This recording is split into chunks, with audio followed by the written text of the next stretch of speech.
my name is Audrey Johns. I'm the founder of Lose Weight by Eating, and this is my brand new podcast. Welcome to the very first one. We're going to try and do it twice a month, but we're going to say monthly podcast to start out. What I would love so much is to get some of your questions about cooking and about eating healthy on my Facebook page at Lose Weight by Eating.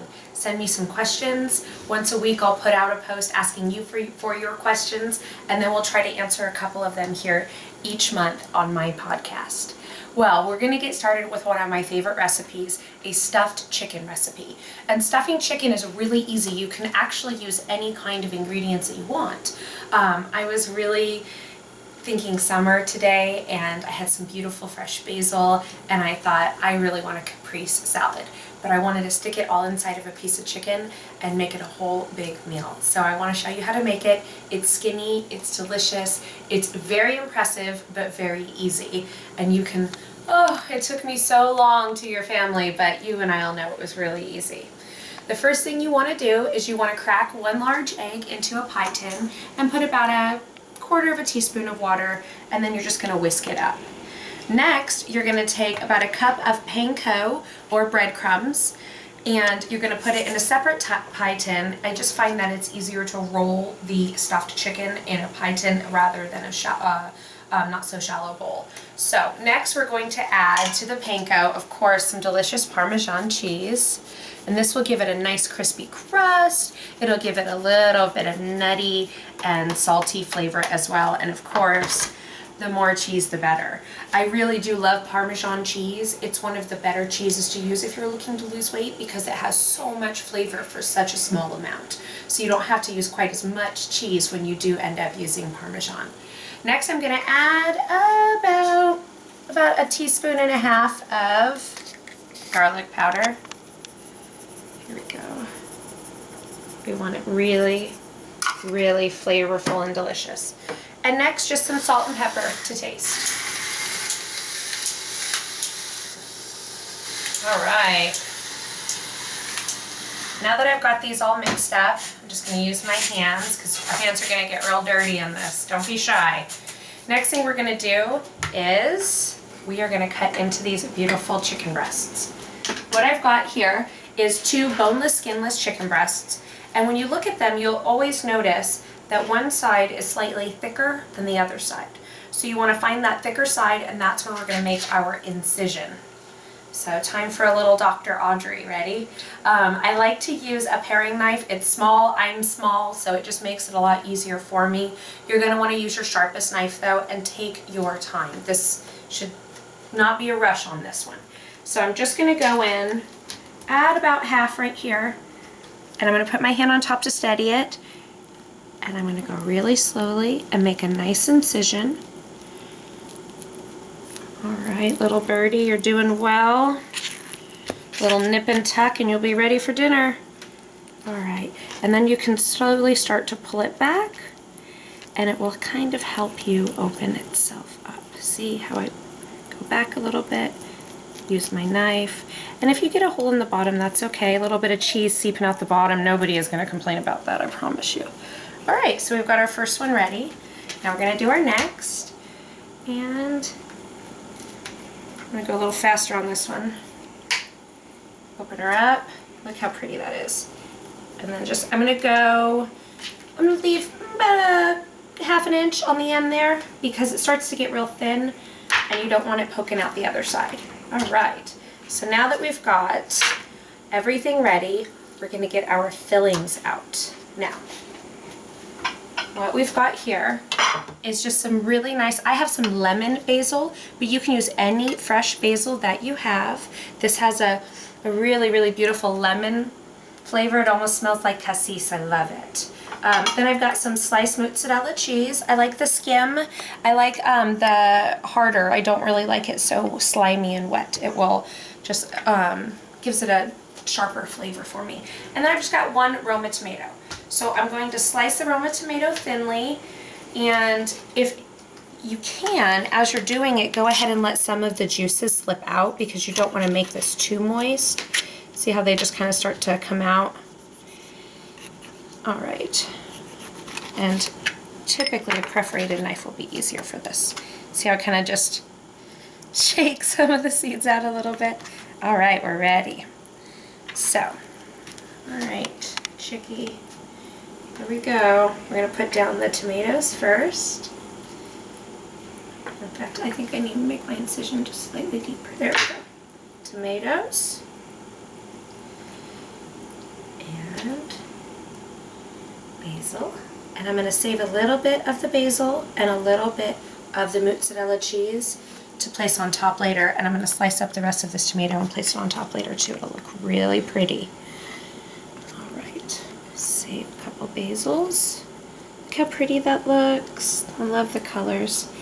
And then you're just gonna put the cheese in. Now you can slice the cheese, you can shred the cheese. However you get it is fine.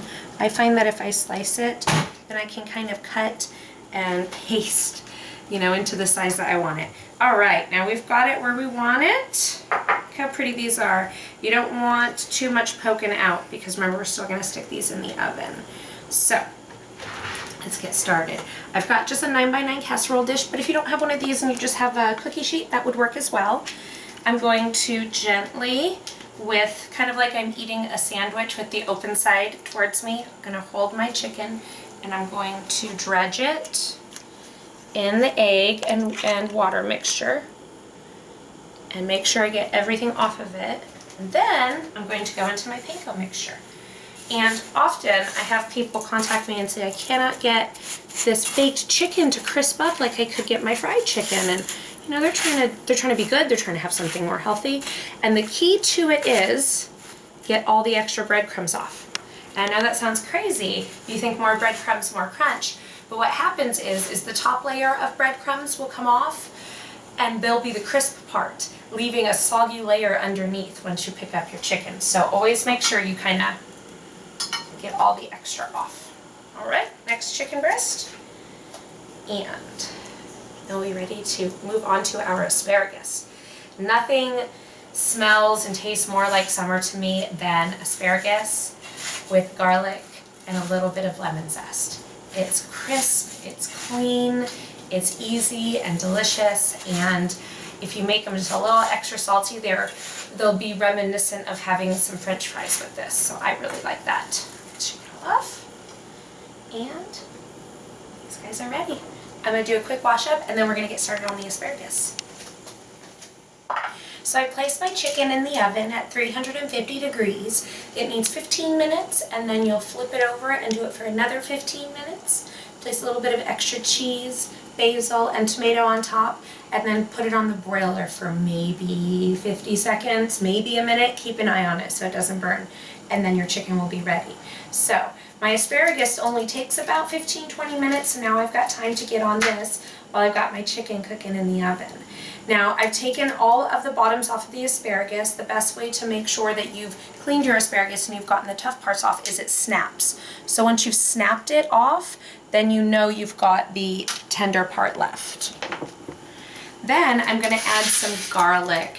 Now often I just use garlic oil, and people usually ask me, where do I get the garlic oil? Where do I get the garlic oil? So I'm going to do it with garlic cloves this time, but you could absolutely substitute for garlic oil.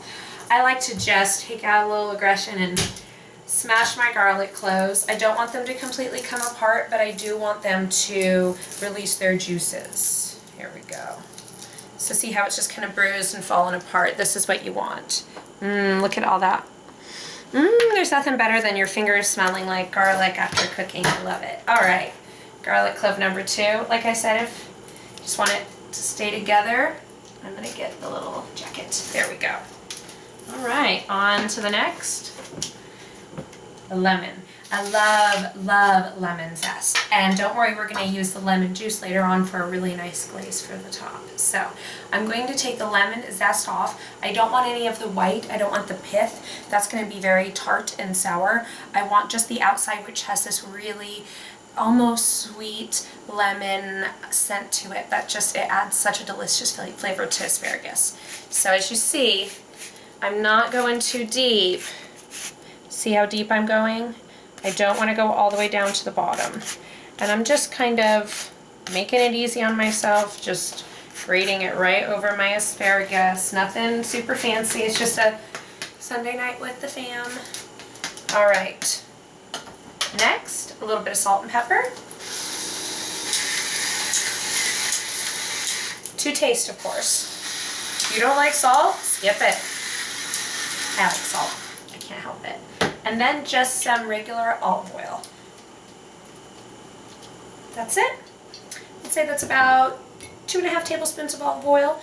And then I'm going to stick it in the oven for about 20 minutes at 350 degrees, and it's going to come out and it's going to smell amazing. And we'll make a really, really lovely glaze to go over the top. So while we get on that, I wanted to go ahead and see what questions we had gotten for this podcast. So let's see who had some questions for us today.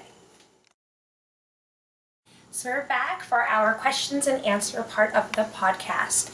And I did get a really great question from 2 ladies today, from Mandy and from Angelique. They both wanted to know what kind of foods will help me burn belly fat. And the answer to that is the foods that burn fat in your body will burn fat everywhere.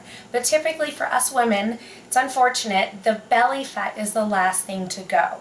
So if you're already on the weight loss track, that belly fat is going to come off. Unfortunately, it's probably going to be one of the last things to go. So here's what you can do to rev it up. You want to add some nuts to your diet that will increase your metabolism, some vitamin C, lots of berries, broccoli, those kinds of foods will help to boost your metabolism and help to clean you out, and water. Water, water, water, water. I notice sometimes I'll feel bloated and gross and I'll realize I didn't have enough water today, and I drink all my water and the next day my tummy is back to where I would like it to be. And lastly, I do want to remind you, most of us here were moms, we've had kids, so let's not beat ourselves up if our bellies aren't exactly what we want them to be. You can fit in that size jean that you want to fit in, go for it. If you feel good about yourself, that's the only thing that matters. Stay beautiful, keep cooking in the kitchen, and drink your water.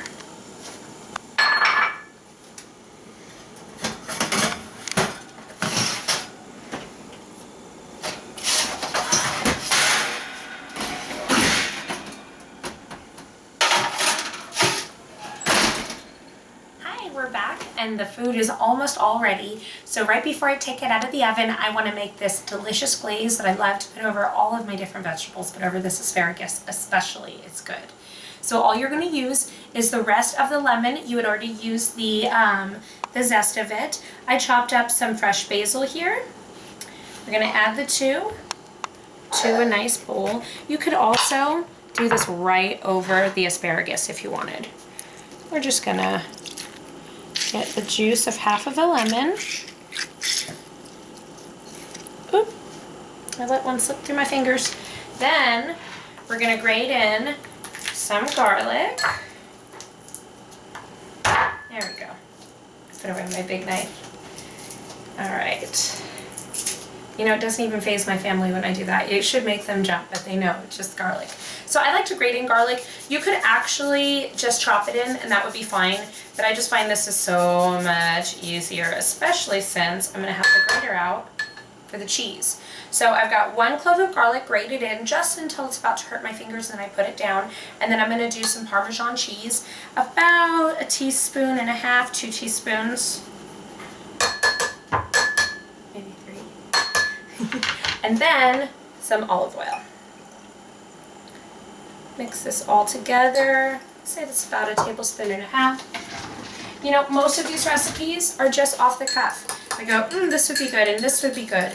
And once you know a good flavor base, you can combine different things and get really creative with it because you know that these flavors already work so beautifully together.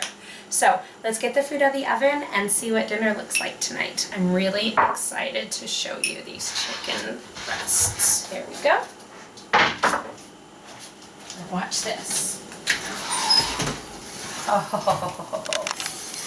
look how gorgeous these are. And you can see the cheese melting out the sides a little bit. And then here we have our asparagus. Look how beautiful that is. And then you just want to pick out the garlic. We don't need this garlic, although if you really love garlic and if you don't have to go to work tomorrow, I say go for it. So, get all my little garlic chunks out here. Kind of fell apart a little bit just like I wanted them to. It smells just fantastic. You can really, really, really smell the garlic. So now I'm just gonna pour this all over, and you wanna do it while it's still hot because you got that cheese in there, and you want that cheese to melt just a little bit. And you can use tongs or a spoon, just kinda mix it all together. Look how pretty that looks. And now now it's ready to plate time. All right.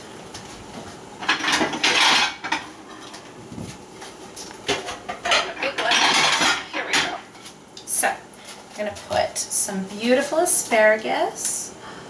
Yum. Now this is one of my date night meals. You notice it's only enough just for 2 people because this is just for the hubby and I tonight. I'm gonna put the little one down early. She's got school tomorrow after all. We're gonna open up a nice little bottle of wine and enjoy our delicious meal.